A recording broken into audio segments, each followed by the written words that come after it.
Chair recognizes Ms. Green for 5 minutes. Thank you, and thank you, Chief Modlin. Thank you for Chief Chavez for coming in and speaking with us today. I'd like to talk to you a little bit about unaccompanied minors. I'm sure this is a very serious situation that you're familiar with. Under the Trump administration, with Title 42, can you tell me when you had unaccompanied minors, what would happen to those children? Thank you for the question, ma'am. So before or after Title 42, so my point is Title 42 did not affect how we deal with unaccompanied children. We do not expel unaccompanied children. So when unaccompanied children are encountered, they're brought into our custody. We make sure they get any medical attention they need, showers, change of clothes, all of that.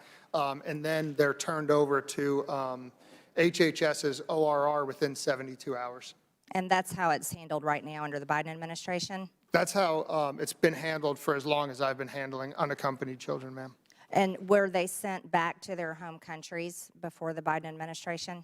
Not to my knowledge. But again, ma'am, what I would say is, again, that's much further down the process than where the Border Patrol is. So once we encounter them, whether it was 3 or 4 years ago or yesterday, they're brought into our custody, assessed, and then eventually turned over to ORR. Where they end up, that's much longer after we have them.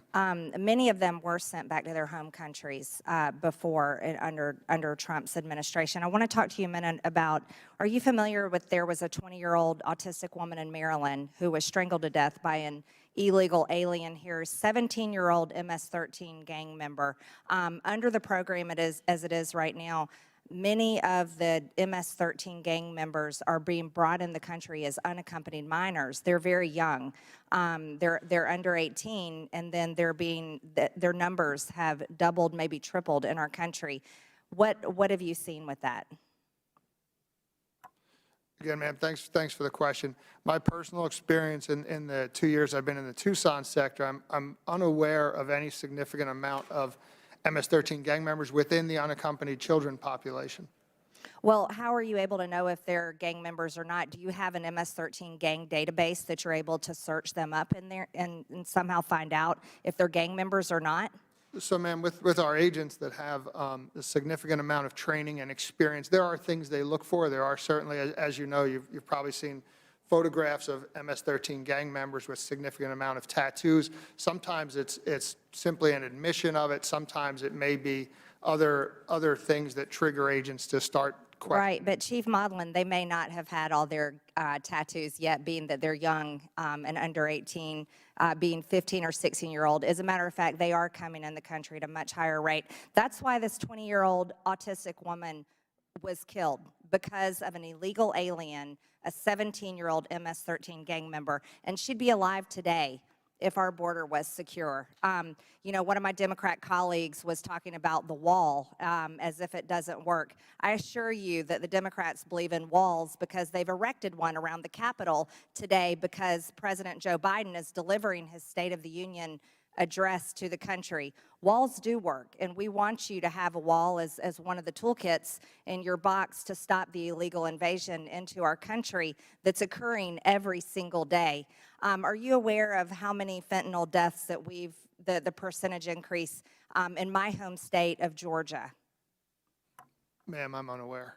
Well, I'll just let you know, fentanyl deaths have increased to 350% in Georgia. We're not a border state. We're not along the southern border, but fentanyl deaths have gone up 350%. Are you aware of how much money the Mexican cartels make selling fentanyl, or what their industry makes? Ma'am, again, thank you. So what I do know is that the cartels are making billions, and whether it's fentanyl, whether it's moving people across the border, everything's a commodity to them. And to your point earlier, you not being a border state, it has been said many times, and I completely agree that every state is a border state, ma'am. Everything that happens on the border affects the entirety of the country. Absolutely, and that's why a young lady in Maryland should be alive today, because our border should be secure. It's a $20 billion industry, the cartels have, $20 billion. And that's because our border is not secure. Now, we appreciate the job that you do, both of you, and we're thankful for you, but we are completely against the policies of the Biden administration that's allowing the murder of over 300 Americans a day from fentanyl, allowing the Mexican cartels to illegally make over $20 billion, and allow our country to be invaded every single day. And I yield back the remainder of my time. Lady Jill's back. Chair recognizes Mr. Goldman for 5 minutes. Thank you, Mr. Chairman. You know, you'd think that the cartels were created 2 years ago. The cartels have been operating for decades and decades, and as someone who actually prosecuted cases relating to drug trafficking by international narcotics organizations, let's remember that this has been a pervasive problem for a long time. But Chief Modlin, I am very happy to hear you say that you and your excellent team has dramatically increased fentanyl apprehensions over the past couple years. It means that the increased funding and the new policies of the Biden administration are working on the ground. And in fact, isn't it true that one of the new policies is to impose sanctions on some of these dangerous cartels, which had not been done in the Trump administration? Is that right? Thanks for the question, sir. So I am unaware of that particular policy, but certainly we greatly appreciate any help that we get on the border. You know, my colleagues on the other side of the aisle clearly would like to go back to the immigration policies of the Trump administration. So I want to take a minute just to look at those. Chief Chavez, are you familiar with something called the El Paso Initiative? I am not, sir. Well, the El Paso Initiative was conducted from March to November of 2017, and it was a pilot program that operated in your sector, the Rio Grande Valley, that resulted in the separation of at least 280 families. Does that sound familiar to you? Oh, yes, the El Paso Prosecution Initiative. Oh, yes, Yeah, thank you. Thank you for clarifying. Thank you for team effort clarifying. with a- In fact, that's actually where I'm going with this, because what differed is the prosecution of immigrants who coming across the border. This was a pilot program that you were intimately familiar with, isn't that right? That is correct. Okay. And in fact, you didn't notify for quite a while your senior leadership of this pilot program. Is that correct? Congressman, thank you for the question, but No, it was just a simple question. I don't have a lot of time. well, it's pending litigation, so I can't really answer specific questions Fair related enough. to that. So we've heard a lot about unaccompanied minors, who by definition of being unaccompanied minors, wouldn't you agree, crossed the border without any families, right? In general, yes, unaccompanied minors cross the border without families. And you're aware that under our immigration law, those detained by immigration enforcement must be released within 72 hours, right? Must be, yes, sir, Okay. correct. And when individuals are detained or in immigration detention, they're kept together with their families, right? We make every effort for individuals to stay together with their families unless an adult has a criminal history. That adult is processed separately by policy. Immigration detention processing separately. Correct. Okay. But it is also true, right, that a violation of a criminal statute means that both an individual can be detained longer than 72 hours and that they cannot be detained with their family. Is that right? That is correct. Okay. So let's talk about the child separation policy. Title 18 United States Code, Section 1325, is a misdemeanor for improper entry into this country. And I can tell you, I spent 10 years as a federal prosecutor. I had never even heard of this statute. But this was what was used, am I right, to make sure that parents were separated from their children, correct? The parents were charged with Section 1325? Again, I cannot comment as there is pending litigation All on right, the well, case. I think we all know that is the case. And, you know, there have been As you say, there's litigation going on. This was a cruel and inhumane policy that my colleagues on the other side of the aisle would like us to return to. The old, antiquated immigration policy that separated children from their families. And Mr. Palmer earlier talked about having an organized process. And I agree. And you guys have mentioned this. Let's increase the number of immigration judges to process asylum claims so that we can move through the system faster. Let's increase the number of visas so that there is an organized process to welcome immigrants into this country. The Trump administration reduced the number of visas by 11 million. So, you know, let's have this organized process. And let's remember that for fiscal year 23, the Biden administration increased funding for you and other law enforcement agents at the border security by 17%, but the Republicans voted against it. I yield back. Chair recognizes Ms. McClain for 5 minutes.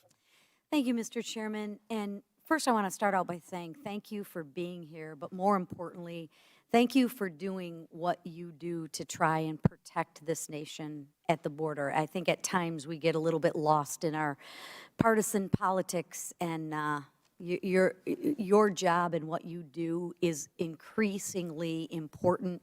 It has been highlighted, if ever before, and the job that you do to try and keep this nation safe should be applauded and not condemned. So let me applaud you for the job you do.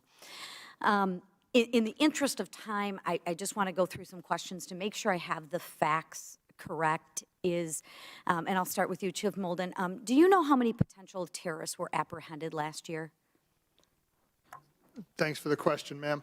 And I know you're going fast, but I do just want to say is thank you for applauding us. What I would say is that honestly, our jobs in the big scheme of things are fairly easy. It's the agents on the ground every day that are hiking in those mountains and risking their lives to save the migrants and apprehend people that really should be applauded. But And please I will bring it extend back. our thank you to those agents as well. Yes, ma'am. And in terms of the numbers, no, so I do not know. I do know in the Tucson sector, which is what I represent, there were 2 or 3 last year. I believe it was 2 persons that were on the watch list. And again, sir, just in the interest of time, we are in agreement that CBP has apprehended individuals on the terror watch list.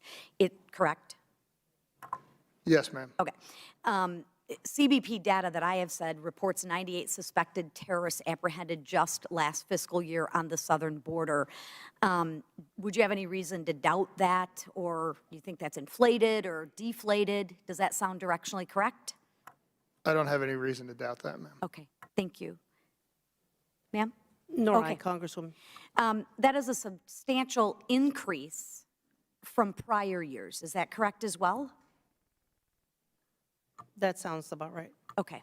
And would you agree there are a high number of gotaways?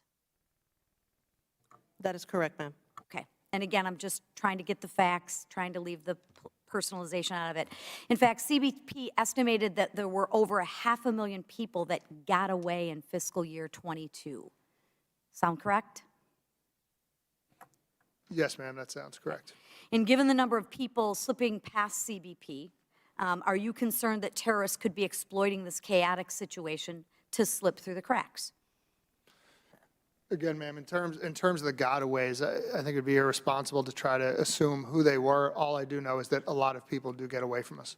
Fair assessment, fair assessment. Also, would you agree that given the high number of illegal boarding crossings, the potential for a terrorist slipping through is higher than in previous years?